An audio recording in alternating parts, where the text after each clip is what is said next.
Hello and welcome back to another reaction. In this occasion, My Hero Academia Season 4 Episode 9.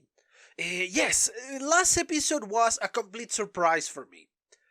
Uh, of the big three, only the only one that really never caught my attention was Amajiki. I never thought much about him. The only point in which I found it interesting is at the beginning when he imagined everybody as a potato, and that's it. That's the only thing I thought about him. There was not much else for him. But last episode was simply amazing. The way he attacked, the way he thinks, the way he behaves, it's a fascinating story, and my god, what a badass he was. It was unbelievably entertaining to watch the last episode. So I'm excited to see what is going to happen on these ones. Yeah, let's waste no more time, and obviously the only thing I have to remind you is, if you enjoy the content of the channel, please consider a subscription, and of course turn on notifications. If you enjoy the video, please give me a like and leave a comment so I know what you think about the episode. And yes, I know my voice sounds kind of weird. It's because I have once more the freaking flu. So yeah, if it sounds weird, that is the reason. But anyway, yes, enough about this, and let's just watch the video, shall we?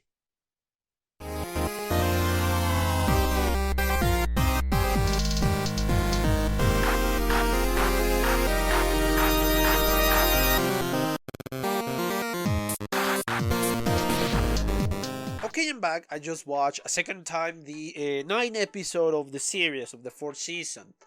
And yes, it is still pretty spectacular in the end, but the information that we got in the middle of the episode is actually very important. Yes, we start again with the same plot, in the same place, in the basement, trying to reach Eri before Overhaul escapes with her. So yes, it is. It is a point in which we are desperate, or at least the heroes are desperate, because they want to reach this girl. But they can't, because obviously this is a labyrinth, and even if they know the shortest road, we still have obstacles. And yes, one of these obstacles is a bunch of dudes, it's a couple of dudes. One with a very strong shield, and one who is obsessed with fighting. I can get his quirk. Perhaps his quirk is obviously connected to fighting, connected to strength. So perhaps that's why. He doesn't respect much Overhaul, because yeah, he called him Overjerk. So yeah, I see that point. But obviously at the beginning, Kirishima was kind of being I don't know, insecure in previous episodes. Oh yes, I was weak and all of that, and we got a bunch of images that obviously we didn't know what any of that mean. So in this case, in this episode, we got the revelation of that thing.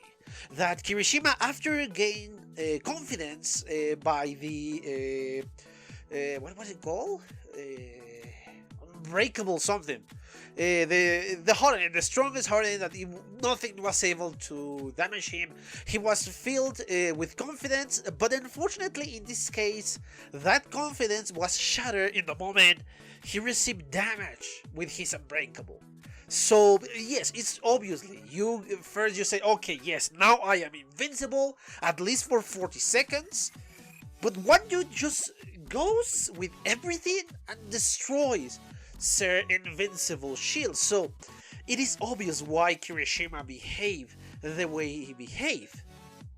And this is the moment in which we saw this flashback, and how Kirishima obviously didn't understand the world of heroes, and he didn't understood his personal hero, in this case Chrisman Riot, I think it was the name of the hero. He didn't understood, and he believes that he just has to go balls out, everything and going all out. That's what he understood, that these men fear nothing, and if you fear something, you are inferior to him. You cannot admire him. But that was not the case. The case is completely different. And yes, I love how, well, I do not love that, but I love the narrative in here that, yes, Kirishima tried to help, but he was not able to do that. And yes, I think we got confirmation of what I believe I was 90% sure. Kirishima encounters several situations, several things, but he is unable to be as heroic as he wants to be. Yes, he wants to be a hero, he wants to apply to UA, but it feels kind of ashamed because his quirk is not flashy, is boring. He considers his quirk boring. So that's why he is not telling anybody that he is applying to UA. Uh, it is it is fascinating to see this journey of Kirishima because so far we only met Kirishima as this over enthusiastic person to see this this happy person with no problems. But now we got a deeper appreciation because he has to overcome obstacles because his quirk was not always as strong as when he was at UA. Because yes, in the moment that he is in UA, his quirk is pretty strong. He can withstand a lot of damage, and of course he just growing in that strength. But before that, in middle school, it was pretty weak, as we saw in the flashbacks. And we got more information, in this case that Kirishima and Mina went to the same middle school, just as Bakugo and Deku. And I love how everything is surrounding this world, because yes, the incident between Baku and Deku and the Slug Monster was actually pretty famous, and everybody's speaking about that. Without knowing them personally, obviously we know who was really there. But everything has an influence in this world, and that is something I like. That is not just isolated students, that whatever happens with other students is not affecting them, but actually no. I love this construction of world that is allowing to feel more natural, more alive, more more alive, I think is the correct word. I love how Kirishima, we're getting the low point of Kirishima, in which he's giving up, he doesn't believe in himself anymore. But obviously, thanks to words of his hero, obviously not directed to him exactly, but thanks to said words, he was able to change that moment, and become somebody better. And I love how that change affects the fight in the present, obviously the present in the episode. How Kirishima is able to overcome his insecurities and say, no, I have to withstand this, I have to be brave, I don't want to feel that, because yes, probably Fatgum will have died without the intervention of Kirishima, and I love how his mentality changed. If it breaks, harden again, and withstand, hold, protect. My god, Kirishima was such a badass in that moment, such a great moment of bravery that we got there, of heroism even there. And I love this maniac that loves fighting is even recognizing the fighting Kirishima, saying, okay, you are great too. And I love how Kirishima is not just content by blocking the punches, but he's actually going to deliver his own. Unfortunately, it was blocked by the shield of the other guy. But obviously, this is part of the strategy of Fatgum, that he is absorbing the energy of the punches, and he's going to deliver said energy in just one very seriously strong punch, which destroys the barrier and finishes these two enemies. I genuinely love this little moment of triumph, because yes, it's a team effort, it's not just Fatgum. Fatgum delivered the last punch, but Kirishima was able to overcome his insecurities, his fears, and really help, because those few seconds that Kirishima was there were enough for Fatgum to really deliver this punch. What a great episode in that moment, and obviously it's such a great way to end an episode. It's such a high note. It's unbelievably amazing. But obviously that is not it. There are several things, or there are other things that I want to speak about. Like the fact that Kirishima and Mina were in the same school. The fact that Mina is pretty awesome.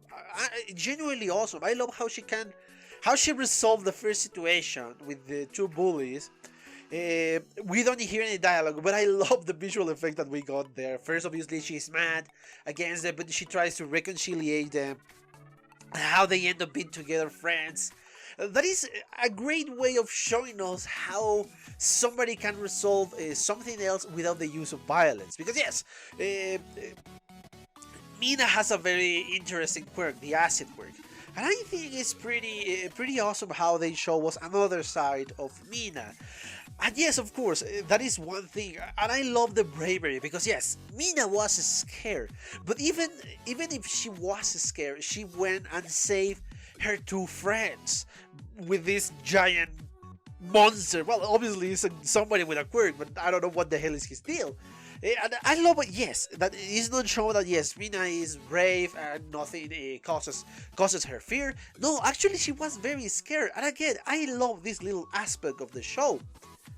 And how they are showing bravery is not just being not able to be scared, but actually acting even if you are scared. I love that aspect. And I love how actually Kirishima had a black hair before that in middle school, and he just changed it in the moment he entered UA, when he was accepted, because yes, even before that he has black hair. So yeah, pretty interesting trivia there. There is honestly not much to talk about. I think I exhausted the topic of this episode. A great one, especially the last bit. My god, it's such an heroic moment. But anyway, yes, as always, please consider a subscription if you are not a subscriber already, turn on notifications, and give me a like if you enjoyed the video. Please leave a comment so I know what you think about the video, what you think about the episode, and what you think about my commentary. Sorry, but yes, my voice sounds kind of weird. Thanks to the flu again. Sorry about that, guys. So, yes, I have nothing else to say really now. The only thing I have to say is thank you for your attention and see you in the next one. Bye. Okay guys, I hope you enjoyed that video, and if you did, give it a like so the algorithm from YouTube will help me out. And check my other videos, share them, and also why not subscribe to my channel and join this community. And as always, I want to thank you for your attention, your likes, and even your dislikes, your comments, which is something I always look forward to read. And yeah, once more, thanks and see you on the next one.